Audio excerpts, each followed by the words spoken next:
And thank you, colleagues. Happy to be here and happy to see a full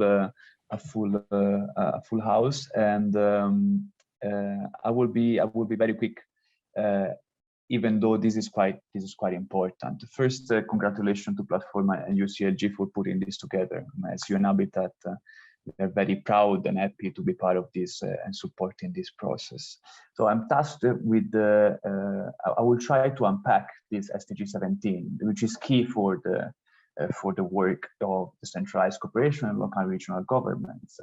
Let's take a step back and think why SDG 17 is there. Now, we have learned from the Millennium Development Goals experience that a successful global agenda, no matter what it is, requires partnerships within governments, civil society, private sector, and all the stakeholders involved in advances to sustainability. These partnerships should be built around a shared vision and shared objectives in the case of the 2030 Agenda, planet, prosperity, and people, and should work along the vertical and horizontal axis connecting the global, the regional, the national, and the local levels of intervention. That is why SDG 17 is at the core of the 2030 Agenda, defining the modalities through which the other SDGs mainly should be implemented. No? SDG 17 refers to strengthening the means of implementation and revitalize the global partnership for sustainable development. It is further divided into 5 macro categories, 19 targets, and 25 indicators. We will see this a bit later. What is important about SDG 17 in our case is that partnerships are really at the core of this goal. We saw, and as you know already, you see in the previous chapter of the module that the traditional we are moving from the traditional one-to-one partnership to multi-stakeholder, multi-level partnerships involving different partners of different levels, sector, and to address key local issues and challenges. These multi-stakeholder partnerships are being essential to mobilize knowledge, technology, and also financial resources to implement the agenda. But why, in the specific, the SDG 17 is key for the local and regional governments and decentralized cooperation? Maybe if you can switch to the next slide, and we can look at the one click back. Yes, perfect. Thank you. So if we look at this, now this is really like the way we are unpacking SDG 17. The inner circle, the first one refers to the targets, the second one to the indicators. But now we are looking at the most external one, the dark blue one, which refers to the 5 macro areas that the SDG 17 has been divided into, and it refers to those key means of implementation that we should strengthen: finance, technology, capacity building, trade, and what have been called systemic issues that are further developed in policy coherence, multi-stakeholder partnership, and data monitoring. This is important to understand how we are looking now at SDG 17. And as we know, this is key for the work of local regional governments because it is at the local level that we can create coherent policies to address the multiple challenges of reducing poverty and advance sustainable development. And we saw it for the COVID-19 crisis, where local and regional governments were the first responders to the emergency, but also at the center of those policies for recovery that came from the national level in order to respond to the needs of those communities. Local and regional governments are also ideally positioned to create multi-stakeholder partnerships involving public institutions, private sector, and civil society. With regards to finance, for example, the question of local tax and revenue generation is at the core of sustainability in this whole reflection of enhancing the endogenous resources of territories and countries. And finally, last but not least, as we all know, local and regional governments have been at the center of the international movement to advance the localization of the SDGs and widely recognized by the international community. I'm thinking, for example, to the success of the local and regional governments forum organized every year at the high-level political forum by UCLG, UNDP, UNDESA, and UN Habitat. But let's look a bit more into details of those targets that are really important for the decentralized cooperation. I'm not proceeding in order. These are just different targets from the different macro areas. But maybe if we can click one to the right again, because we are looking really at those that are key for decentralized cooperation.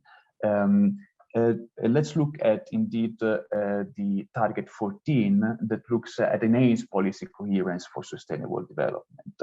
So policy coherence is essential as a way to strengthen essential horizontally, but also vertically.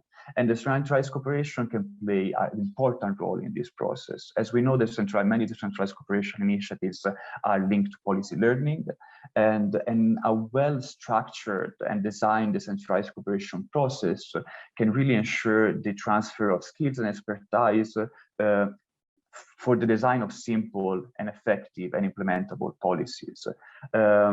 Some cities might be more skillful than others in doing so, and those can be the good and right candidates to offer insights and lessons learned to others to develop their own context-specific practices and policies. I'm jumping now to target 18 that is part of the systemic issue subgroup on data and monitoring, and that refers to the enhancement of availability of reliable data, which is closely linked to the question of policies, because as we know, in order to create policies, strategies, and initiatives that really responds to the needs of localities and of communities, we need data. We need to have evidence, we need to have information upon which our decisions are based.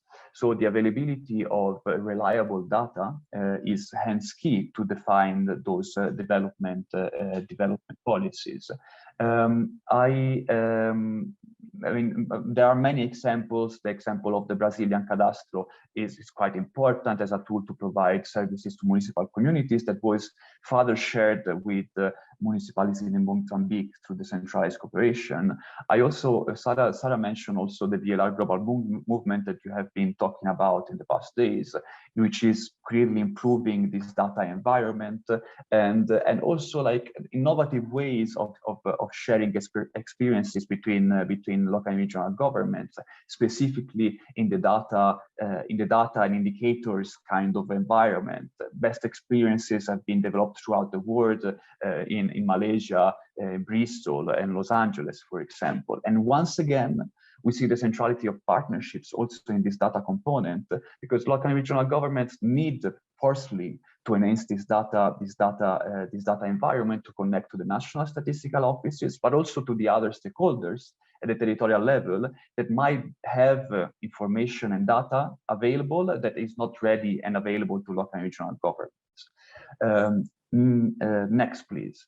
And on this partnership note, let's look at those core targets that really put partnership at the core of SDG 17, which are targets 16 and target 17.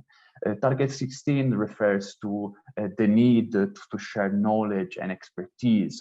And this is, of course, central for any decentralized cooperation initiative, as the sharing of knowledge is at the core of the nature of decentralized cooperation. We see that also the contemporary partnerships are characterized by mutual sharing, moving forward from the one-to-one bilateral partnerships.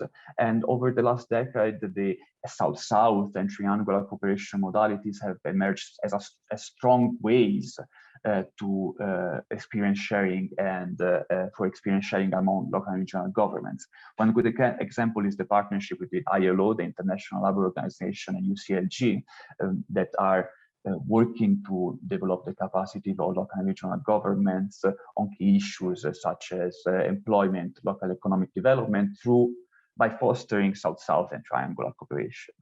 And last but not least, target 17 that refers to the need of multi-stakeholder partnerships. Multi-stakeholder partnership is really something that SDG 17 and the whole 2030 agenda puts at the core of its implementing modalities, let's put it like this. And this is anyhow core for any local and regional government work and decentralized cooperation initiative, because as we know, non-local and regional governments can achieve its development mandate without the partners, without partnership with its territorial stakeholders, and no decentralized cooperation can be transformative if we don't include the partners active at the community and territorial level. And what the SDGs gives us is this common language, the same narrative that is valued by all the stakeholders, hence helping us to align projects and initiatives. For this unpacking, that will be it, but happy to take any question eventually later.